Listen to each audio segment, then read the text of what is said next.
Hi folks. What we're looking at here is a 2-ounce bottle of colloidal silver, 250 parts per million. And I bought this on eBay. I paid a little less than $13 for this, and that was even including shipping. And what I'm going to do with this is I'm going to treat my Doulton ceramic Stericyl water filters with it. Now, a lot of people may not know this, but those kind of filters and a lot of other ceramic water filters are already treated with silver. Doulton ceramic filters have silver impregnated into the ceramic material, which makes it probably a little better, or even a lot better than what I'm going to do. But since I can't do that, I think that just coating them with this colloidal silver will help the effectiveness of those filters a little bit. Now, I also want to point out that treating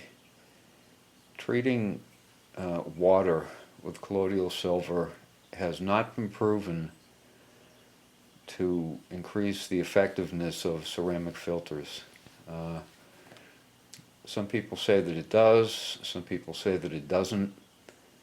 I've seen nothing that 100% can prove that it does or doesn't improve the effectiveness of that kind of filter. But I also think that it might help, and I don't think it can hurt. So I'm going to go ahead and treat my filters with it and just hope that it really does help, because there's no way to know 100% if it will or it won't. But I don't see any harm in it, and it might help. So I'm going to do it. Now, this is the way that I intend to do this. I'm going to go ahead and empty this bottle in here. So I filled my bottle with water. Now I'm going to dump this in. And hopefully this will be enough to coat both of my ceramic filters, because they're very porous.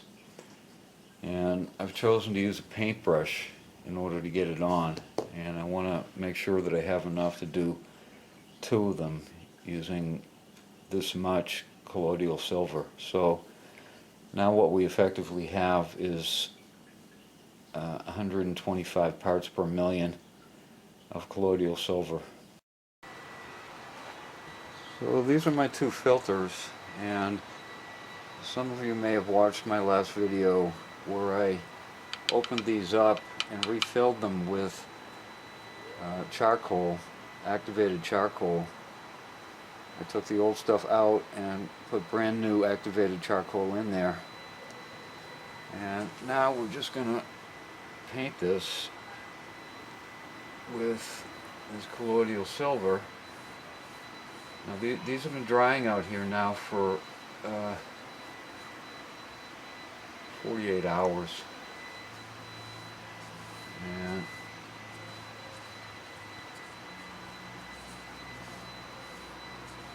once I get this coated, I'm gonna go ahead and let them dry out here again, for at least the rest of the day. It's 10 o'clock in the morning right now. I should have actually gotten out here and done this earlier. This is porous stuff, so it's going to take quite a lot to get them completely coated with this. Let it sink in.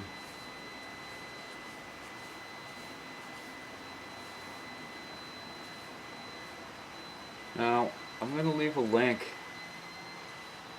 to a Doulton to the Doulton website, and it's one of the pages where they talk about colloidal silver, and then you can maybe get a little idea of what they think about it. And probably it'd be smart for most people to go ahead and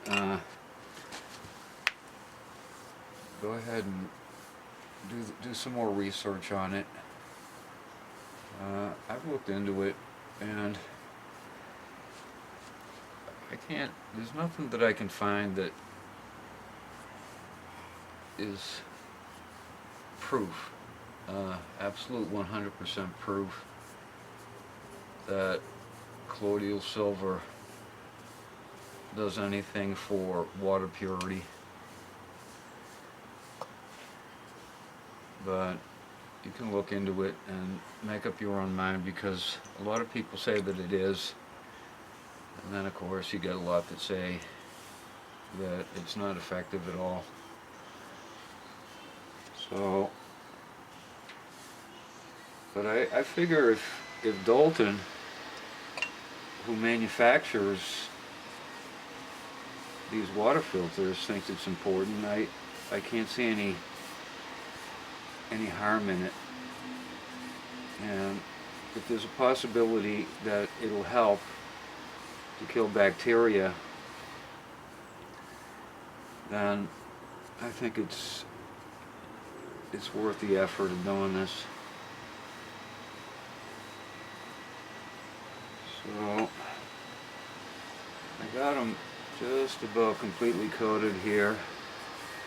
And now I'm going to let these dry out, and then I'm going to reinstall them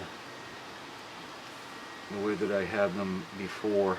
It's kind of noisy out here right now, but the last thing I want to say is that doing what I've done, refilling the activated carbon inside this filter and then coating them with colloidal silver, will not make them equal to a brand new Doulton filter. But I do think that the useful life of these filters can be extended by doing what I've done. So I've got my filters installed in here, the ones I've coated with colloidal silver, and I'm happily filtering some water with them. Now this is just tap water. If I was using these to filter something that I'd gotten from a questionable source, I would treat that water with iodine or maybe some chlorine to kill any bacteria and germs that were in that water to start with. I wouldn't trust these to do a complete enough job to make that water completely safe to drink. And so that's what I would do. But this is just tap water, and I'm mainly just filtering for taste. But anyway, I hope people find these videos useful, this one and the one before it, and any of my other videos too. So that's about it. Thanks for watching.